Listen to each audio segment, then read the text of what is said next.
So మనం Indus water treaty గురించి మాట్లాడుకోవాలంటే ముందు మనకి ఒక 6 రివర్స్ గురించి మనకు తెలిస్తే తప్ప మనకి ఇండస్ వాటర్ ట్రీటీ ఏంటి అన్నది అర్థం కాదు. ఆ 6 రివర్స్ ఏంటి అంటే ఇండస్, జేలం, చినాబ్, దాని తర్వాత Ravi, Beas and Sutlej. As per Indus water treaty ఏంటి అంటే ఈ 6 రివర్స్ని మనం డివైడ్ చేసుకుందాం 3-3గా. ఈ 3-3గా మనం డివైడ్ చేసుకున్నప్పుడు ఏమవుతుంది అంటే on one side we have western reverse, on one side we have eastern reverse. ఈ 3 రివర్స్ ఏవైతే ఉన్నాయో రావి, బియాస్ అండ్ సత్లజ్, ఇది ఇండియా మొత్తం వాడుకోవడానికి we have all the permissions as per Indus water treaty. కానీ ఏదైతే ఈ ఇండస్, జేలం, చినాబ్ ఏదైతే ఉందో ఇందులో ఏంటి అంటే మనం 20% వాడుకోవాలి, 80% of the water should be send back to Pakistan. మనం ఆ 20% కూడా నాన్ కన్జంప్షన్ యూజెస్కే వాడుకోవాలి. నాన్ కన్జంప్షన్ యూజెస్ అంటే ఏంటి అంటే డ్రింకింగ్ వాటర్ కానివ్వండి, లేకపోతే అగ్రికల్చరల్ పర్పస్ కానివ్వండి, ఇవన్నీ మనం కన్జంప్షన్ కింద క్యాలిక్యులేట్ చేసుకుంటాం. నాన్ కన్జంప్షన్ అంటే ఏంటి అంటే ఉన్న రివర్లో వాటర్ని మనం ఏమీ డీవియేట్ చేయకుండా, దాన్ని స్టోర్ చేయకుండా, ఆపకుండా మనం ఏం చేయాలి అంటే ఒకవేళ హైడ్రో ఎలక్ట్రిక్ మనం జనరేట్ చేయాలి అంటే దాన్ని యూస్ చేసుకొని మనం ఆ జనరేషన్ కోసం యూస్ చేసుకోవచ్చు. అంటే పవర్ జనరేషన్, ఎలక్ట్రిసిటీ జనరేషన్ కోసం మనం ఈ వాటర్ని యూస్ చేసుకుంటూ దాని తర్వాత వాటిని పాకిస్తాన్లోకి వెళ్ళనివ్వాలి. సో ఈ మూడింటి దగ్గర మనకి ఇప్పుడు పెద్ద ప్రాబ్లం లేదు. ఇండస్ వాటర్ ట్రీటీ మనం క్లోజ్ చేసినా కానీ మనకి మెయిన్ ప్రాబ్లం ఏంటి అంటే ఇండస్ ఒకటి, జేలం ఒకటి, ఆ తర్వాత చినాబ్ ఒకటి. వీటికి కూడా మళ్ళీ ట్రిబ్యూటరీస్ ఉన్నాయి. ట్రిబ్యూటరీస్ అంటే చిన్న చిన్నవి ఏవైతే ఉంటాయో దానిలోనే పార్ట్ ఇది నీలం రివర్ అని మనం కిషన్ గంగా అని మనం అంటాం, నీలం అని చెప్పి పాకిస్తానీస్ అంటారు దాన్ని. సో ఇప్పుడు మనం చూసుకుంటే ఇది చూసారు కదా, ఇది Kishan Ganga hydro electric project అనమాట. ఇక్కడ ఇండియా ఇంతకు ముందే ఒక డ్యామ్ కట్టింది. అది 2004-2005 ఆ టైంలో ప్రపోజ్ చేస్తే పాకిస్తాన్ దాన్ని ఆపడం కోసం చాలా ఎత్తులేసింది. ఆ తర్వాత ఫైనల్గా 2010లో దీని మీద ఒకసారి వాళ్ళు షెల్లింగ్ కూడా చేశారు. అంటే ఆర్టిలరీ బాంబ్స్ అవి యూస్ చేసి, ఆర్టిలరీ గన్స్ యూస్ చేసి దీని మీద షెల్లింగ్ చేయడానికి కూడా ట్రై చేశారు. ఫైనల్లీ 2018లో ఇది మనకి కంప్లీట్ అయిపోయింది. ఇక్కడ ఇప్పుడు హైడ్రో ఎలక్ట్రిసిటీ అనేది జనరేట్ అవుతుంది. And at the same time మనకి చినాబ్ మీద కూడా ఇది బగ్లీహార్ డ్యామ్ అనేది ఉంది. ఈ బగ్లీహార్ డ్యామ్ అనేది కూడా ఇనీషియల్ ఫేజెస్లోనే ఉంది, కానీ ఇది కూడా కంప్లీట్గా మనకి ఇప్పుడు దీనివల్ల అడ్వాంటేజ్ ఉందని మనం ఇంకా చెప్పలేం. కానీ వాటర్ అంతా ఇప్పుడు మనం పిఓకేలోకి వెళ్లకుండా, లేకపోతే పాకిస్తాన్లోకి వెళ్లకుండా ఆపాలంటే మనకి చాలా ఇన్ఫ్రాస్ట్రక్చర్ కావాలి. ఈ వాటర్ చాలా హ్యూజ్ అమౌంట్, దానికి తోడు గ్లేషియర్స్లో నుంచి రావడం వల్ల కంటిన్యూస్గా వాటర్ వస్తూనే ఉంటుంది. There is no dry season much for these rivers. అలాంటి టైంలో ఇవన్నీ లోపలికి వెళ్లకుండా మనం స్టోర్ చేసుకోవాలన్నా దానికి మనం కెనాల్స్ కన్స్ట్రక్ట్ చేసుకోవాలి, లేకపోతే డ్యామ్స్ కన్స్ట్రక్ట్ చేసుకోవాలి. ప్రస్తుతం ఉన్న ఇన్ఫ్రాస్ట్రక్చర్ ఏదైతే ఉందో దాంతో ఇండస్ వాటర్ ట్రీటీ ఆపినా కానీ మనకు వచ్చే పెద్దగా అంటే గ్రౌండ్ మీద మనకి ఇంకా అడ్వాంటేజ్ అనేది ఇమీడియట్గా స్టార్ట్ అవ్వదు. ఎప్పుడు స్టార్ట్ అవుతుందంటే మన దగ్గర ఇన్ఫ్రాస్ట్రక్చర్ వచ్చినప్పుడు, లేకపోతే కెనాల్స్ని యూజ్ చేసి వాటిని అగ్రికల్చరల్ పర్పస్ కోసం డీవియేట్ చేసినప్పుడు మనకు వస్తుంది. దీనివల్ల మనకి అల్టిమేట్గా వచ్చే అన్నిటికన్నా పెద్ద వెపన్ ఏంటి అంటే water is going to be our weapon. అది ఎలాగవుతుందంటే అగ్రికల్చరల్కి మనం వాటర్ పంపించినప్పుడు ఏమవుతుంది, పంటలు పండవు, కరువులు వస్తాయి. ఇంకొకటి ఏంటి అంటే ఇది యాక్చువల్గా సత్లజ్ దగ్గర ఒకసారి అయిన విషయం మేము మీకు చెప్తాను. పంజాబ్లో ఏమైంది అంటే సత్లజ్ది ఒక ఇచ్చోగిల్ కెనాల్ అని ఉంటుంది పంజాబ్లో. ఆ ఇచ్చోగిల్ కెనాల్ మనం ఏం చేసామంటే మనం ఆ కెనాల్ని ఎప్పుడైతే 1965 వార్ జరిగిందో పాకిస్తాన్ పేటెంట్ ట్యాంక్స్ అన్ని ఇండియాలోకి వచ్చినాయి పంజాబ్లోకి. అలాంటి టైంలో మనం ఆ ఇచ్చోగిల్ కెనాల్ని మనం బ్లాస్ట్ చేస్తే ఆ నీళ్ళన్నీ పొలాల్లోకి వచ్చేసి ఎక్కడైతే ట్యాంక్స్ ఆల్రెడీ అక్కడ పాకిస్తానీ ట్యాంక్స్ ఉన్నాయో ఆ సర్ఫేస్ మొత్తం నీళ్లతో నిండిపోయేసరికి ఆ ట్యాంక్స్కి ట్రాక్షన్ దొరక్క అవి ఎటు వెళ్ళలేక అవి స్టాండర్డ్ టార్గెట్స్ అయిపోయినాయి. అలాగే మనం చాలా ప్యాటెంట్ ట్యాంక్స్ని మనం అప్పట్లో ధ్వంసం చేసాం. సో సేమ్ వే ఇప్పుడు కూడా మనకి ఏమవుతుంది అంటే ఎప్పుడైతే మనం పాకిస్తాన్ ఇబ్బంది పెట్టాలి అని అనుకున్నాం, మనం వాటర్ ఆపేసి అక్కడ కరువులు తీసుకురావచ్చు, ఇన్ఫ్రాస్ట్రక్చర్ పెంచుకున్న తర్వాత గురించి నేను చెప్తున్నాను. లేకపోతే ఒకేసారి చాలా వాటర్ వదిలేసి ఫ్లడ్డింగ్ చేసే క్యాపబిలిటీస్ కూడా మనకు ఉంటాయి. దీనివల్ల మనకి ఇది మామూలుగా ఇండస్ వాటర్ ట్రీటీ అనే దాన్ని వరల్డ్ బ్యాంక్ మన 2 కంట్రీస్కి బెనిఫిట్ కోసం 1960లో దీన్ని ఆమోదించారు. దాని తర్వాత మన మీద చాలా కేసెస్ నడిచినాయి. ఎప్పుడైతే మనం ఈ ప్రాజెక్ట్స్ కడుతున్నామో కొన్ని కేసెస్లో మనకి ఫేవర్గా కూడా డెసిషన్స్ వచ్చినాయి ఇంటర్నేషనల్ కోర్ట్ ఆఫ్ జస్టిస్లో. కానీ ఆ తర్వాత పాకిస్తాన్ ఏం చేసిందంటే ఇప్పుడు మేము ఇంటర్నేషనల్ కోర్ట్ ఆఫ్ జస్టిస్లో ఇండియాకి ఫేవర్గా డెసిషన్ వచ్చింది కాబట్టి మేము దాన్ని మేము వరల్డ్ బ్యాంక్ దగ్గరికి వెళ్తామని చెప్పి వాళ్ళ దగ్గర కంప్లైంట్ చేయడాలు, ఇలాగే కంటిన్యూస్గా ఒక 10-15 ఇయర్స్ నుంచి ఇవి జరుగుతూనే ఉన్నాయి. సో ఇప్పుడు మనకి ఛాలెంజెస్ చూసుకుంటే అన్నిటికన్నా ఫస్ట్ ఛాలెంజ్ మనకి ఇన్ఫ్రాస్ట్రక్చర్ ఛాలెంజే. ఒక్కసారి ఆ ఛాలెంజ్ మనం కనుక కంప్లీట్ చేసుకొని మన ఇన్ఫ్రాస్ట్రక్చర్ మనం పెంచుకుంటే maybe with in coming 5 years or 4 years పాకిస్తాన్లో ఒక్క చుక్క నీరు వెళ్ళాలన్నా కానీ అది మన మీద డిపెండ్ అయి ఉంటుంది. వాళ్ళు మనతో పద్ధతిగా ఉంటే మనం వాళ్ళకి నీళ్ళు ఇస్తాం, వాళ్ళు ఇవ్వకపోతే, వాళ్ళు మనతో పద్ధతిగా లేకపోతే వాళ్ళకి అక్కడ కరువు తెప్పించాలన్నా, అక్కడ వరదలు తెప్పించాలన్నా it is going to be very easy for us. మన మీద కేసులు అప్పుడు కూడా అవుతాయి, కేసులు ఇప్పుడు రష్యా మీద కూడా ఉన్నాయి, కేసులు ఇప్పుడు ఇజ్రాయెల్ మీద కూడా ఉన్నాయి. కేసుల గురించి మనం భయపడతా కూర్చుంటే we won't be having a permanent solution. In fact case ఉంటే బెటర్, ఎందుకంటే we don't have to fight a war, we will fight in the court, that still fine. But ఇక్కడ గ్రౌండ్ మీద ఏంటంటే మన అడ్వాంటేజ్ అనేది మనం ఉన్నప్పుడే మనం వేరే వాళ్ళకి టర్మ్స్ అండ్ కండిషన్స్ డిక్టేట్ చేయగలం. So that is the overall importance of Indus water treaty. ఇప్పుడు దీన్ని ఆపడం వల్ల మనకి ఫ్యూచర్లో వచ్చే అడ్వాంటేజెస్ ఏంటి అన్న నేను ఇప్పుడు చెప్పింది. ఓకే, సో మనకున్న అడ్వాంటేజ్ ప్రకారం దాన్ని తీసుకొని ఫ్లడింగ్ అన్న చేసే ఛాన్స్ ఉంది, వాటర్ వెపన్ తీసుకొని అట్ ద సేమ్ టైం వాళ్ళకు స్కేర్సిటీ వచ్చేలాగా కూడా చేయొచ్చు.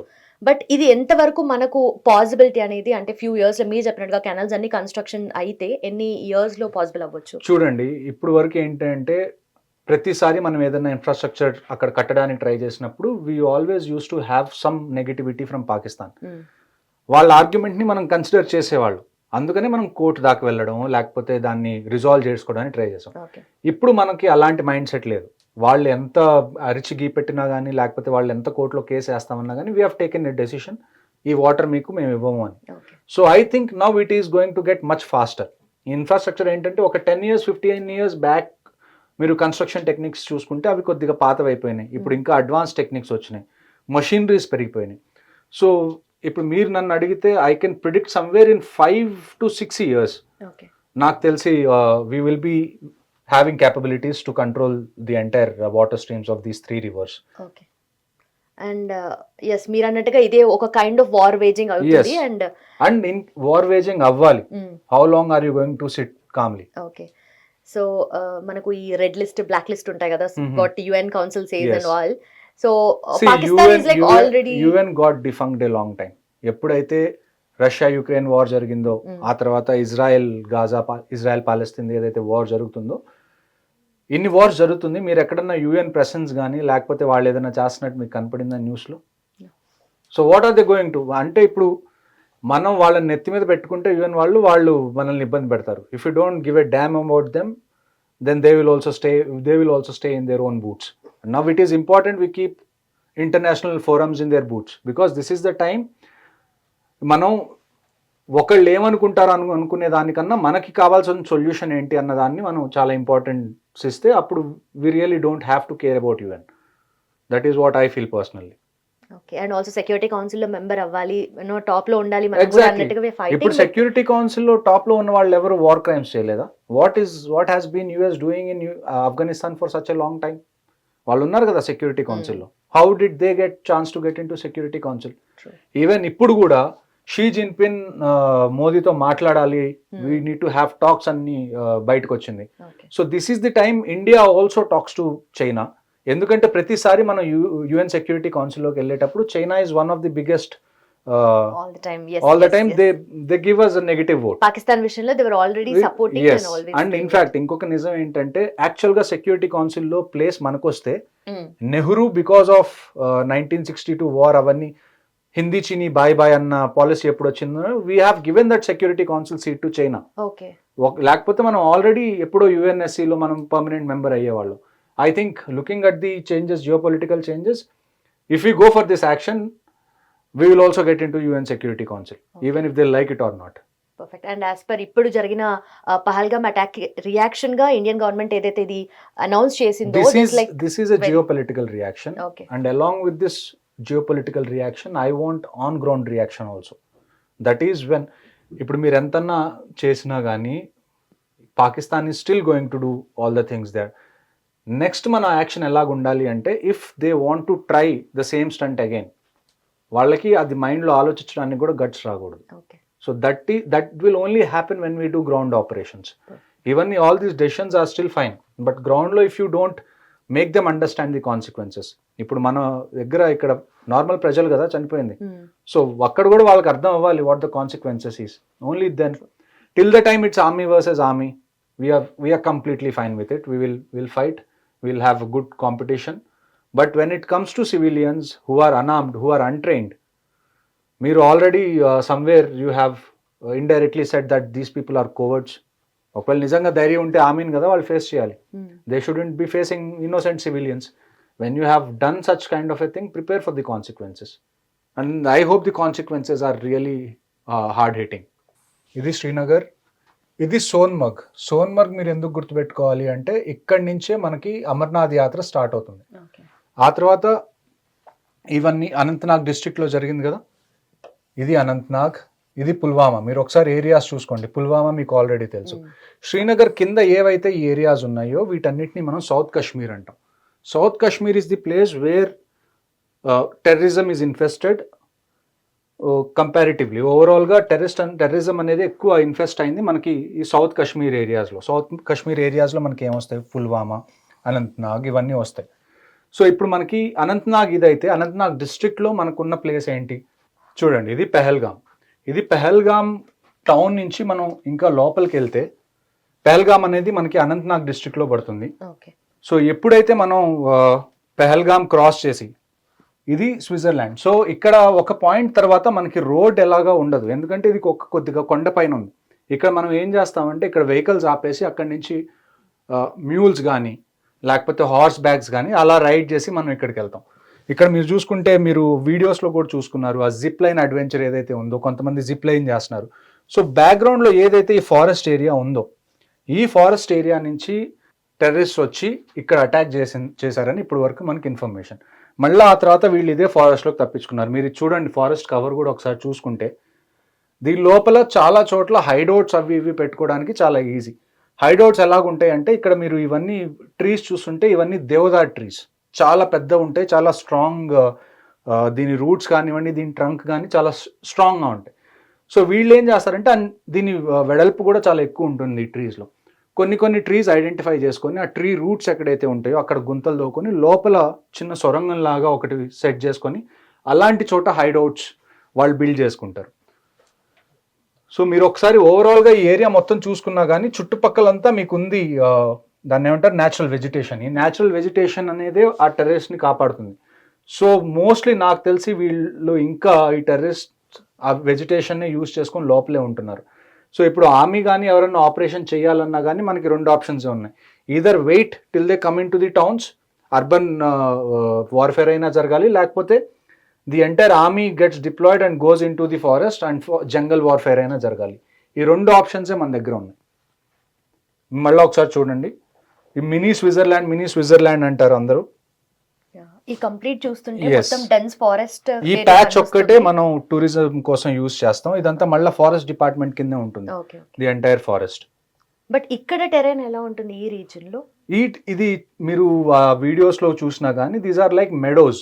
మెడోస్ అంటే పెద్ద పెద్ద లాన్స్ లాగా మీకు ఉంటుంది. ఇప్పుడు అంటే పెద్దగా దీనిలో గ్రాస్ కనపడట్లేదు, but there is good amount of normal grass, చాలా గ్రేజింగ్ గ్రౌండ్స్ ఉంటాయి అలాంటివి. ఇక్కడ మీకు ఎక్కువగా వాళ్ళు కూడా కనపడతారు. గుజ్జర్ బకర్వాల్ అని ఒక కమ్యూనిటీ ఉంటుంది కాశ్మీర్లో. వాళ్ళు ఏంటంటే కొద్దిగా వాళ్ళని జిప్సీస్ లాగా ఒక రకంగా అనుకోవచ్చు, ఎందుకంటే ఒక చోట టెంట్స్ వేసుకొని వాళ్ళ క్యాటిల్ అదంతా చూసుకుంటారు, లేకపోతే దాన్ని ఏమంటారు షీప్స్ కానీ అవన్నీ వాళ్ళు ఒక చోట నుంచి ఒకటి నోమాడ్స్ టైప్ కంటిన్యూస్ గా వాళ్ళు మూవ్ అవుతూ ఉంటారు. దే వాంట్ సచ్ ప్లేసెస్ ఎక్కడైతే వాళ్ళ దగ్గర ఉన్న క్యాటిల్ కి ఆ గ్రేజింగ్ కి అదంతా గ్రాస్ ఎక్కడైతే దొరకాలనుకుంటారో అవి ఎస్పెషల్లీ ఈ ప్లేసెస్ లో మనకి ఎక్కువగా ఇలాంటి చోట వచ్చి వాళ్ళు కూడా ఉండే ఛాన్సెస్ ఉంది. బట్ ఎగ్జాక్ట్ గా ఈ పాయింట్ ఆఫ్ టైంలో అంటే కొన్ని ఉంటాయి కదా టైంలో ఈ టైంలో అటాక్ చేయాలి అని చెప్పేసి, అలా ఏదైనా రీజన్ ఉందా స్పెసిఫిక్? చూడండి, సమ్మర్స్ లో జనరల్ గానే అటాక్స్ అనేవి పెరుగుతాయి సమ్మర్ స్టార్ట్ అవగానే. And at the same time summers లోనే మనకి అమర్నాథ్ యాత్ర కూడా జరుగుతుంది. So by the time it starts April, ఎప్పుడైతే మార్చ్ ఏప్రిల్ జనరల్ గా ఏమవుతుందంటే టెర్రరిజం ఇన్ఫ్లో, ఎందుకంటే అప్పుడు కొద్దిగా దాన్ని ఏమంటారు క్రాస్ చేయడానికి వాళ్ళకి కొద్దిగా ఈజీగా ఉంటుంది. సో అలాంటి టైంలో ఎక్కువ జరుగుతాయి మనకి ఆపరేషన్స్ అనేవి, టెర్రరిజం ఆపరేషన్స్ కూడా. వాళ్ళకి మూవ్మెంట్ కొద్దిగా ఫ్రీగా ఉంటుంది, ఈజీగా. ఒకసారి వింటర్ స్టార్ట్ అయిన తర్వాత things become a little bit, అంటే క్లైమేట్ కూడా వాళ్ళకి అంతగా. ఇప్పుడు ఇలాంటి జంగల్స్లో ఒకవేళ ఎవరైనా ఉండాలి అని అనుకోండి, వాళ్ళకి కొద్దిగా దాన్ని ఏమంటారు క్లైమేట్ అనేది కూడా కొద్దిగా వాళ్ళకి సపోర్టివ్గా ఉండాలి, టెర్రరిస్ట్ అయినా కానీ. So summer is somewhere where they can easily stay out side, అంటే ఓపెన్ ఏరియాస్లో ఎలాగ వెజిటేషన్ ఉన్న ఏరియాస్లో పెద్దగా ఇబ్బందులు లేకుండా వాళ్ళు ఉండాలి అంటే summers is the time they mostly stay. వింటర్స్లో ఏంటంటే వాళ్ళకి కంటిన్యూస్గా ఫైర్ ఏదో ఒకటి బాడీని వీడ్గా పెట్టుకోవడానికి వాళ్ళకి కావాలి. సో ఇలాంటి ప్లేస్లో ఆగా ఫైర్ ఓపెన్ చేశారనుకోండి, నార్మల్గా ఫైర్ పెట్టుకున్నా కానీ ఎవరన్నా నైట్ విజన్ గాగుల్స్ లేకపోతే థర్మల్ ఇమేజెస్ ఇలా చూసినప్పుడు మామూలుగా చూసినా కానీ మీకు ఏదో ఒక లైట్ కనపడుతుంది కాబట్టి మీరు ఈజీగా స్పాట్ అవడానికి ఛాన్సెస్ ఉంటాయి. సో సమ్మర్స్లో మీకు అంత అవసరం లేదు, మీరు ఒక జస్ట్ స్లీపింగ్ బ్యాగ్ పెట్టుకొని మీరు ఎక్కడైనా కానీ దాక్కోవచ్చు. So this is the general time where operations are more comparatively in a year. But only weather అనేది మెయిన్ రోల్ అంటే weather main role. Weather and terrain defines every military operation, every terrorist activity. ఈ రెండింటి విషయాల మీదే, మిగతావన్నీ you can control. మీకు ఏది కావాలన్నా మిగతా లాజిస్టిక్స్ అవన్నీ మీకు ఓజీడబ్ల్యూస్ అవన్నీ వాళ్ళని యూజ్ చేసుకొని మీరు కంట్రోల్ చేసుకోవచ్చు. కానీ వెదర్ని టెరైన్ని మీరు కంట్రోల్ చేయలేరు కదా. సో దాన్ని దృష్టిలో పెట్టుకొని ఎవరన్నా టెర్రరిస్ట్ ఆపరేట్ చేసినా మేము ఆపరేట్ చేసినా terrain and weather has always the first priority. దాన్ని బట్టే ఆపరేషన్ మొత్తం ప్లాన్ ఎలా అవ్వాలి, దాన్ని బట్టే ఆపరేషన్ ఎలా అవుతుందని మీకు ఒక ఫ్యాక్టర్స్ తెలుస్తాయి. సో మీరు జనరల్గా ఇది పిఓకే, ఇది అక్సైచిన్. సో మనం జనరల్గా బయట ఇండియా మ్యాప్ చూసుకుంటే ఇదంతా ఈ బార్డర్ మొత్తం మనకి ఇండియా మ్యాప్లో ఇంక్లూడ్ అవుతుంది, క్రౌన్ పార్ట్ అన్ని. కానీ యాక్చువల్గా ఇండియా కంట్రోల్లో ఇప్పుడు ఉన్నది ఏంటి అంటే ఈ పార్ట్ ఒక్కటే ఇండియా కంట్రోల్లో ఉంది, మిగతాది ఇండియా కంట్రోల్లో లేదు. ఈ పాకిస్తాన్ ఆక్యుపైడ్ కాశ్మీర్ ఏదైతే ఉందో అది పాకిస్తాన్ దగ్గర ఉంది. వాళ్ళు దాన్ని ఆజాద్ కాశ్మీర్ అంటారు, పేరుకే ఆజాద్ కాశ్మీర్. బట్ అక్కడ ఈ రీసెంట్గా మనం అక్కడున్న విషయాలు చూసుకుంటే ఏంటంటే అక్కడున్న లోకల్స్ కూడా వాళ్ళు కొద్దిగా ఇండియన్ కాశ్మీర్ మీద, ఇండియా దగ్గర ఉన్న కాశ్మీర్ మీద మక్కువ చూపిస్తున్నారు. ఎందుకంటే our economy is going good. మన దగ్గర డైలీ ప్రొడక్ట్స్ ఏవైతే ఉంటాయి, వెజిటబుల్స్ కానివ్వండి లేకపోతే ఫుడ్ ఐటమ్స్ కానివ్వండి, మనకి మంచి కాస్ట్లో ఈజీ కాస్ట్లో దొరుకుతాయి. అక్కడ వాళ్ళకి ఇన్ఫ్లేషన్ పెరిగిపోయి అక్కడ వాళ్ళ సిచ్యువేషన్ సరిగ్గా లేక they also started questioning the Pakistan army. మీరు పేరుకి మమ్మల్ని తీసుకొని ఆజాద్ కాశ్మీర్ అంటున్నారు, but as a country what are you doing for us? So far they have done nothing for them. ఇక్కడ జస్ట్ ఈ ఏరియాస్ ఏవైతే ఉన్నాయో, ఈ జస్ట్ లైన్ ఆఫ్ కంట్రోల్తో పాటు ఉన్న ఏరియాస్, ఈ ఏరియాస్ అన్నీ ఆ మదర్సాస్ ఏవైతే ఉన్నాయో, ఎక్కడైతే టెర్రరిజం అదంతా ట్రైనింగ్ క్యాంప్స్, లాంచ్ ప్యాడ్స్ ఇవన్నీ అంటాం కదా, ఇవన్నీ ఈ ఏరియాలోనే ఎక్కువ కాన్సన్ట్రేటెడ్. ఎందుకంటే ఇక్కడే వాళ్ళు ట్రైన్ చేస్తారు. ఒకవేళ ఏదో ఒక రోజు వాళ్ళు ఎంటర్ అవ్వాలి అంటే ఇక్కడ నుంచే వాళ్ళ లాంచ్ ప్యాడ్స్ తో వాళ్ళు ఎంటర్ అవుతారు. సో ఈ క్రాస్ బార్డర్ టెర్రరిజం ఏదైతే ఉందో అదంతా ఈ ఏరియాలోనే మనకి ఎక్కువగా కనపడుతుంది. ఈ ఏరియాలో పాకిస్తాన్ ఆక్యుపైడ్ కాశ్మీర్ అని ఇక్కడ మీరు చూసుకుంటే లైన్ ఆఫ్ కంట్రోల్ అని రాస్తుంది. సో ఇది మన ఇంటర్నేషనల్ బార్డర్, ఇది మనకి ఇంటర్నేషనల్ బార్డర్. మనకి లైన్ ఆఫ్ కంట్రోల్ అని దీన్ని ఎందుకు అంటాము అంటే ఇది ఏ రోజైనా మీరు పైకి జరపచ్చు, ఏ రోజైనా మీరు కింద వాళ్ళు చేస్తే కిందకి జరుగుతుంది. సో ఇది పర్మనెంట్ బార్డర్ కాదు, దీన్ని పర్మనెంట్ బార్డర్గా మనం అనుకోవాల్సిన పని లేదు. And at the same time ఈ అక్సైచిన్ ఏదైతే ఉందో ఇది చైనా దగ్గర ఉంది. ఇక్కడ మనం దాన్ని లైన్ ఆఫ్ కంట్రోల్ అన్నాం, దీన్ని మనం లైన్ ఆఫ్ యాక్చువల్ కంట్రోల్ అంటాం. సో లైన్ ఆఫ్ యాక్చువల్ కంట్రోల్లో మనం వెపన్స్ వాడడానికి లేదు. ఏదైనా కాన్ఫ్లిక్ట్ అయినా కానీ మనకి ఎప్పుడైతే last time colonel Santosh Babu గారిది ఇన్సిడెంట్ అయిందో అప్పుడు కూడా చైనాతో మనకున్న అగ్రిమెంట్ ఏంటి అంటే we won't be using weapons, అంటే గన్స్ కానీ వెపన్స్ కానీ యూజ్ చేయం. సో అందుకని ఈ ఏరియాని లైన్ ఆఫ్ యాక్చువల్ కంట్రోల్ అంటారు. ఇది కూడా మనం we don't agree to it as a border. Border అంటే మనం ఎప్పుడు కూడా దీన్ని మొత్తం కలుపుకొనే మనం బార్డర్ అంటాం. సేమ్ ఇటువైపు కూడా ఏదైతే ఈ పార్ట్ ఉందో ఈ పార్ట్ మొత్తాన్ని కలుపుకొని మనం ఇంటర్నేషనల్ బార్డర్ అంటాం. So line of control is just an imaginary line which can be pushed this way or which can be pushed this way. So నేను చెప్పేది ఏంటంటే ఇప్పుడు ఆపరేషన్ మనకి ఎలాగ ఉండాలి అంటే at least we capture this much. This is a huge land, మనకి map మీద అర్థం కాదు కానీ but this has good amount of land. నేను ఈ ఏరియాని ఎందుకు అంటున్నానంటే most of the terrorist activities happen in this area. ఈ ఏరియాలో ఇక్కడ దీని మీద మనకి పట్టు వస్తే ఆ తర్వాత Rashtriya rifles once they enter they will take care of the terrorist and the launch pods. But ఈ ఏరియా అనేది మనకు వచ్చినప్పుడే మనకి ఇప్పుడున్న ప్రాబ్లమ్స్లో సగం ప్రాబ్లమ్స్ తగ్గిపోతాయి. హిట్ టీవీ యాప్, ఇందులో short news, live news, entertainment shows, movies, digital magazines తో పాటు మీ జిల్లా వార్తలను కూడా ఫ్రీగా చూడొచ్చు. ఇంకెందుకు ఆలస్యం, వెంటనే హిట్ టీవీ యాప్ ని డౌన్లోడ్ చేసుకుని ఫ్రీగా ఎంటర్టైన్మెంట్ పొందండి. Hit TV app, hit TV app, please download hit TV app. Hit TV app ని ఫ్రీగా డౌన్లోడ్ చేసుకొని ఎంజాయ్ చేయండి. మీకు నచ్చిన ఎంటర్టైన్మెంట్ కోసం హిట్ టీవీ యాప్ ని ఫ్రీగా డౌన్లోడ్ చేసుకుని ఎంజాయ్ చేయండి. హిట్ టీవీ యాప్ ని డౌన్లోడ్ చేసుకుని ఆస్వాదించండి, ఆశీర్వదించండి. ఇంతమంది సెలబ్రిటీలు హిట్ టీవీ యాప్ ని డౌన్లోడ్ చేసుకోండి అని చెప్తున్నారంటే ఎంత మంచి యాప్ ఆలోచించండి. అమెరికా అమెరికా అమెరికా అమెరికాలో చదవాలనుకునే వాళ్ళకి విశ్వసనీయమైన పేరు మన శౌర్య కన్సల్టెన్సీ. UK లో 1 year masters. UK లో 1 year masters. 2 years work permit up to 5 years visa. Contact Saurya Consultancy. Contact 89851 89851.